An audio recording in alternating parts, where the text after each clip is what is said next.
ইতিহাস গড়ল March for Gaza. ঢাকায় জনস্রোতে ফুঁসে উঠল মানবতা।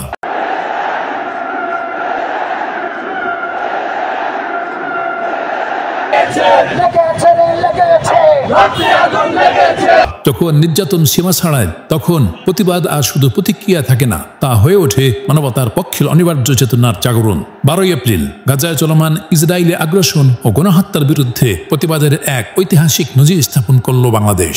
শনিবার ঢাকার ঐতিহাসিক সোহরাওয়ার্দী উদ্যানে অনুষ্ঠিত হল মার্চ ফর গাজা নামের এক অভূতপূর্ব গণসমাবেশ, যা একত্র করেছে জাতি, ধর্ম ও মতাদর্শের সীমানা পেরিয়ে লক্ষ মানুষের হৃদয়। জনস্রোতের এই সমাবেশে রাজনৈতিক দল, সামাজিক সংগঠন, বুদ্ধিজীবী এবং সাধারণ জনগণের অভূতপূর্ব অংশগ্রহণ দেখা গেছে। আয়োজনে অংশ নেয় বিএনপি, জামাত, ইসলামী আন্দোলন বাংলাদেশ, গণঅধিকার পরিষদ সহ বিভিন্ন রাজনৈতিক দলের কেন্দ্রীয় নেতারা। সকলের হাতে ছিল ফিলিস্তিনের পতাকা। স্লোগানে, গানে এবং কান্নায় ছিল নিপীড়িত মুসলমান ভাই বোনদের জন্য হৃদয়ের রেখা। বক্তব্যে উঠে আসে শুধু ন্যায় বিচারের দাবি নয়, বরং আন্তর্জাতিক মানবাধিকারের প্রতি দায়িত্ব পালনের আহ্বান। আমার দেশ পত্রিকার সম্পাদক মাহমুদুর রহমান আয়োজকদের পক্ষ থেকে পাঠ করেন ঘোষণাপত্র। মুসলিম উম্মার প্রতিনিধিত্বকারী সর্বধর্মীয় নিকট দৃঢ়ভাবে আহ্বান জানাই, এক, ইসরায়েলের সাথে অর্থনৈতিক, সামরিক ও কূটনৈতিক সকল সম্পর্ক অবিলম্বে ছিন্ন করতে হবে। 2, জায়নবাদী রাষ্ট্রের বিরুদ্ধে বাণিজ্যিক অবরোধ ও নিষেধাজ্ঞা আরোপ করতে হবে। যেখানে মুসলিম দেশগুলোকে ইসরায়েলের সাথে সামরিক, অর্থনৈতিক ও কূটনৈতিক সম্পর্ক ছিন্ন করার আহ্বান জানানো হয়। মঞ্চে বক্তব্য দেন ইসলামী চিন্তাবিদরাও। তারা বলেন, আমাদের মধ্যে নানা বিষয়ে মতপার্থক্য থাকতে পারে, কিন্তু ফিলিস্তিনের স্বাধীনতা ও গাজার মানুষের উপর জুলুম বন্ধে আমরা সবাই এক।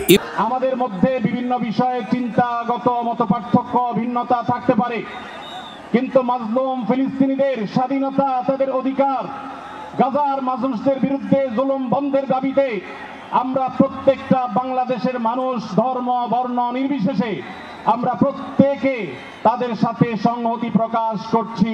ভৌগোলিকভাবে আমরা ফিলিস্তিন থেকে অনেক দূরে হতে পারি, কিন্তু আজকের এই জনসমুদ্র প্রমাণ করে আমাদের এক একজনের হৃদয়ে, বুকের ভেতরে বাস করে এক একটা ফিলিস্তিন। আমাদের হৃদয়ে বাস করছে এক একটা গাজা। আমাদের হৃদয়ে বাস করে এক একটা আল কুদস। চিৎকার করে বলুন ঠিক কিনা।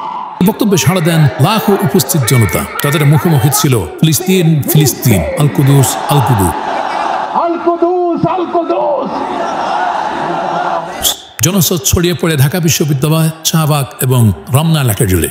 মিছিলে পর মিছিল, কণ্ঠে প্রতিবাদের আগুন। এজন্য এক সমবেত আত্মার আকুতি, একটি নিষ্পেষিত জাতির জন্য। জাতীয় মসজিদ বাইতুল মুকাররমের খতিব মুফতি আব্দুল মালেক সমাবেশের সভাপতিত্ব করেন। তিনি দোয়া করে বলেন, আল্লাহ নিরহ ফিলিস্তিনিদের রক্ষা করুন, এই জুলুম বন্ধ করুন। সেই দোয়ার সময় সোহরাওয়ার্দী উদ্যানের বাতাস ভারী হয়ে ওঠে কান্নায় ও ফরিয়াদে।